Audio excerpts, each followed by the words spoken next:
Mas vai ser um vídeo bem melhorado, tá? Que eu vou trazer mais detalhes e mais informações sobre a mentira do dízimo de Abraão para Melquisedeque, tá? E eu vou até explicar o porquê que eu estou fazendo esse vídeo, tá? Lembrando que quem puder já dá um like aí, já vai ajudando. Pausa aí o vídeo, dá um likezinho que isso aí ajuda a aumentar o engajamento, tá bom, pessoal? O YouTube tá bugado, então quanto mais as pessoas interagirem, ajuda, tá bom? Deixa eu explicar primeiro para vocês o contexto antes de ler aqui meu esbocinho. Tem um acadêmico aí no YouTube, eu não vou citar o nome para não ser deselegante, né? Até porque são grupos que são amigos, né? Então eu não vou citar o nome da pessoa. Que ele defende que Abraão deu sim o dízimo para Melquisedeque, mesmo não estando na Bíblia hebraica, né? Ignorando outros fatores, mas ele defende. E tem também religiosos por aí que defendem que Abraão deu dízimo. Inclusive pastores usam esses versículos, né, para dizer que o fiel tem que dar o dízimo, porque Abraão deu dízimo antes da lei. Não é isso que eles dizem? Então eu vou analisar esse argumento e lembrando que nem eu falei recentemente aqui no canal, não é porque um acadêmico fala alguma coisa, pessoal, que é verdade.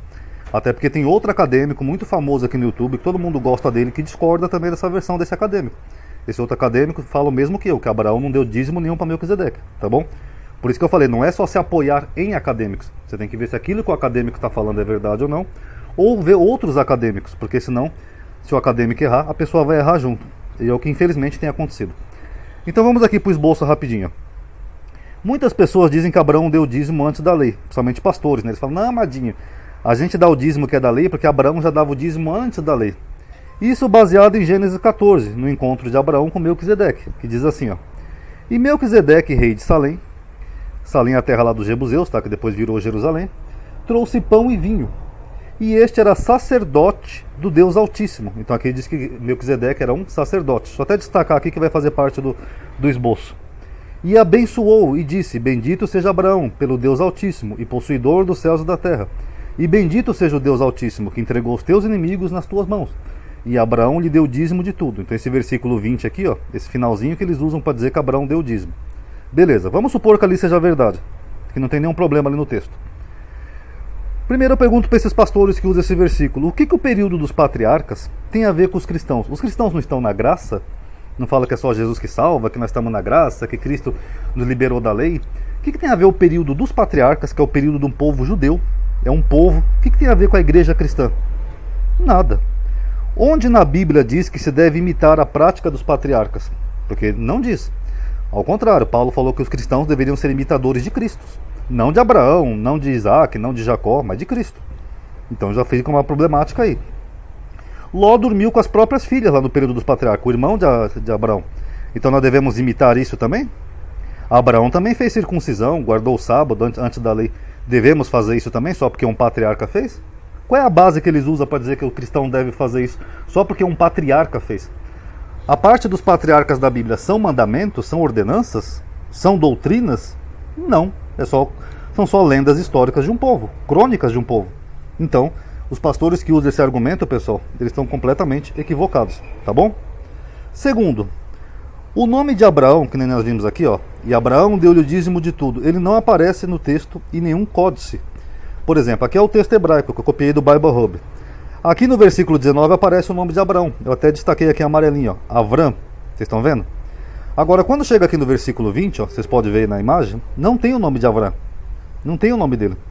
Então fica complicado, né? Aqui, ó, El Elion. El Elion era Melquisedeque, que o nome dele é Malquisedeque, né? Rei de justiça, era sacerdote de um corre do El Elion. Aí ele abençoou Abraão, e no versículo 20 o nome de Abraão não tem. Inclusive, só uma curiosidade para vocês, eu fui procurar aqui no Código Sinaíticos para mostrar para vocês, mas o Código Sinaíticos, pessoal, ele começa em Gênesis do capítulo 21, aqui ó. Ele não tem todos os capítulos de Gênesis, não sei porquê, não sei se perdeu ou se não foi digitalizado, mas não tem, tá?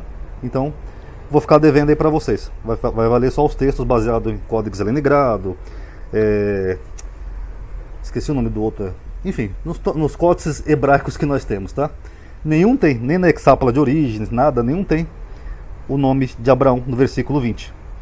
Aqui é o texto grego da Septuaginta, tá? Eu também peguei no Bible Hub. Aqui no versículo 19 é até curioso que a Septuaginta traz duas vezes o nome de Abraão. Aqui ó, Abraão. Porque ele fala que Melquisedeque abençoou Abraão e depois Melquisedeque repete aqui o nome de Abraão de novo. Só que quando chega aqui no versículo 20, não tem o nome de Abraão. Aqui ó, nem no texto grego aqui ó. Vocês estão vendo ó? Cai, não sei o que, Roteus, não sei o que. Não tem o nome de Abraão.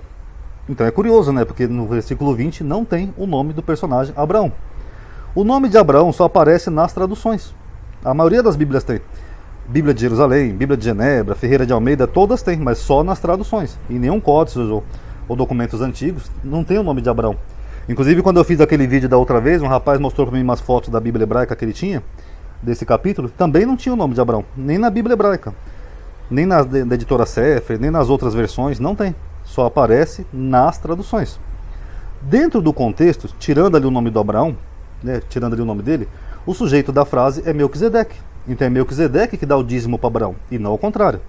Vamos ler aqui agora o mesmo texto sem o nome de Abraão. E Melquisedeque, rei de Salém, quem que é o sujeito da frase aqui, pessoal? Melquisedeque. Trouxe pão e vinho. Quem trouxe pão e vinho? Melquisedeque, é o sujeito da frase. E era este, quem é este? Melquisedeque, o mesmo sujeito, sacerdote do Deus Altíssimo. E abençoou-o, Abraão no caso, e disse, quem que disse? Melquisedeque. Bendito seja Abraão pelo Deus Altíssimo, possuidor dos céus e da terra, e bendito seja o Deus Altíssimo, que entregou os teus inimigos na tua mão, e deu-lhe o dízimo de tudo. Então quem que deu aqui o dízimo de tudo? Quem que é o sujeito da frase? Melquisedeque. Então dentro do contexto, quem deu o dízimo não foi Abraão, foi Melquisedeque. Tá bom, pessoal? Quando você tira o nome dele aqui do texto, você vê que o sujeito continua o mesmo, Melquisedeque, tá? Tanto que nos versículos seguintes, Abraão recusa a oferta do rei de Sodoma. Por quê? Porque eram esses reis que estavam oferecendo dízimos a Abraão, e não ao contrário. Abraão não estava oferecendo nada para eles. Olha aqui, ó, o versículo 21 e 23. E o rei de Sodoma, que era um outro rei, tá? Disse a Abraão, dá-me a minhas pessoas, e os bens toma para ti. Quem é que está oferecendo o que para quem? É Abraão que está oferecendo, pessoal? Não. É o rei de Sodoma que está oferecendo o quê? Dízimos para Abraão. Nós vamos entender esse dízimo aqui também. Abraão, porém, disse ao rei de Sodoma, levantei minha mão ao Senhor, o Deus Altíssimo, possuidor dos céus e da terra, jurando que desde um fio até a correria de um sapato, não tomarei coisa alguma de tudo que é teu, para que não digas, eu enriqueci Abraão. Então Abraão recusa. Por quê? Porque é Abraão que estava sendo oferecido coisas, e não o contrário. Tá bom? Eles que estavam oferecendo dízimos para Abraão. Aí outro argumento, né, desse acadêmico, que eu achei muito curioso, é que ele fala que Melquisedeque era sacerdote. Portanto, só ele poderia receber dízimos, né? Não, porque como Abraão não era sacerdote, mas Melquisedeque era, está lá no texto, né? Este era sacerdote do Deus Altíssimo. Então, pela lógica, é só Abraão que poderia oferecer dízimo para Melquisedeque. Mas onde no texto está dizendo que eram dízimos, pessoal? É por isso que eu bato muito aqui nessa tecla, aqui nesse grupo, pessoal, no meu canal, que a Bíblia não foi escrita em português. A gente tem que ver o que significava essa palavra na época em que a Bíblia foi escrita. Inclusive tem um rapaz aí nos comentários falando de Shedim, não sei o que. Tudo baseado em português, pessoal. A Bíblia não foi escrita em português. É um chavão que eu vou sempre repetir aqui nesse canal. Dízimo hoje em dia é o que você vê na igreja evangélica. A pessoa vai lá, dá ofertinha, 10% do que ganha. Agora na época era isso, pessoal? Não era um dízimo. O texto não está dizendo isso. Vamos tentar entender o que o texto está dizendo dentro da língua hebraica. O termo maaser, que é traduzido como dízimo, ele não é um dízimo como as pessoas imaginam hoje. Ele é apenas uma unidade de medida, ou seja, a 10ª parte ou 10% de algo. Não é porque a palavra é dízimo que quer dizer que é o dízimo, não, é só uma unidade de medida. O que não tem conotação religiosa apenas. Por exemplo, Ezequiel usa 2 vezes a palavra dízimo e não é dízimo. Vou ler aqui para vocês, ó, Ezequiel 45:11. O efa e o bato serão de uma mesma medida, de modo que o bato contém o quê? O dízimo do homer. O que é o dízimo? É dízimo como as pessoas têm hoje? Não, é só a 10ª parte do homer, era um local.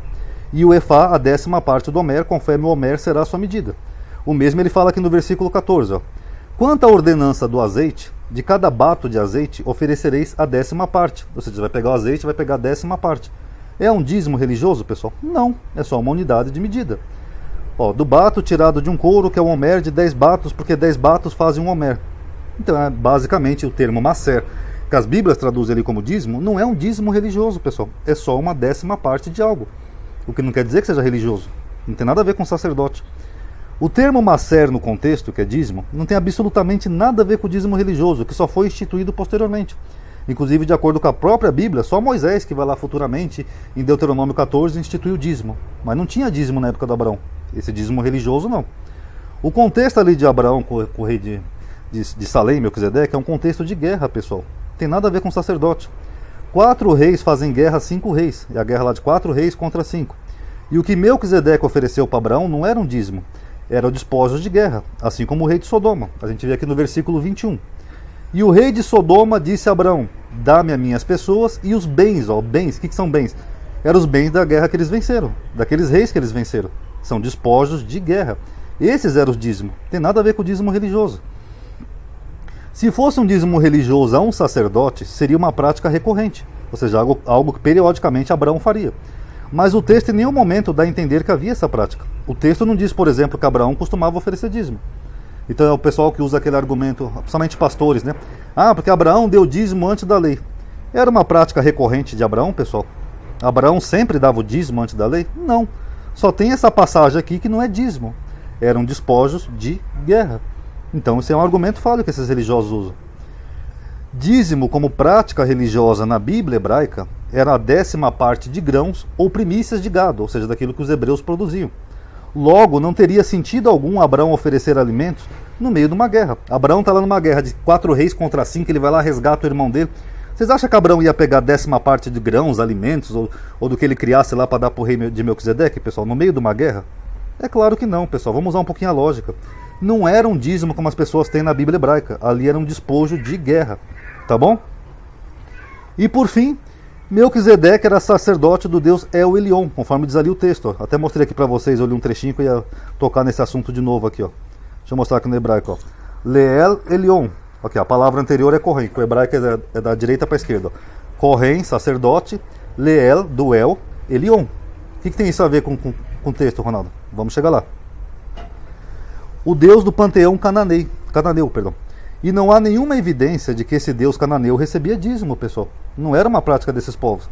Na verdade, sacrifícios humanos e bestiais, como por exemplo sexo, orgia, bebês para Moloque, passar criança pelo fogo, eram mais comuns no mundo antigo. Mas nós não temos nenhuma referência concreta de que esses deuses, como El Elyon, que era um deus do panteão cananeu, recebia dízimo, no sentido de ser a 10ª parte do que os seus povos produziam. Isso aí só surge mais com os hebreus, que dão uma ressignificação a essa prática. Então tá aí, pessoal, mais um vídeo, tá? Vou até tirar os outros que eu tinha feito sobre isso, que aí não fica muito enrolado. Mas Abraão não deu dízimo para Melquisedeque, isso é uma mentira, tá? Alguns pastores alimentam essa mentira e tem acadêmicos aí defendendo isso aí também. É por isso que eu falei para vocês, não é porque um acadêmico fala que quer dizer que é verdade. Vou até tentar, se eu lembrar aqui, de colocar no final desse vídeo um vídeo onde eu falei sobre a regra de 3 fontes, tá? Que é muito bom para vocês entenderem esse contexto. Obrigado por ter assistido. Quem puder dar um like aí no vídeo, eu sei que é chato ter que estar pedindo toda hora, mas isso ajuda a aumentar a atividade do canal. Paz a todos.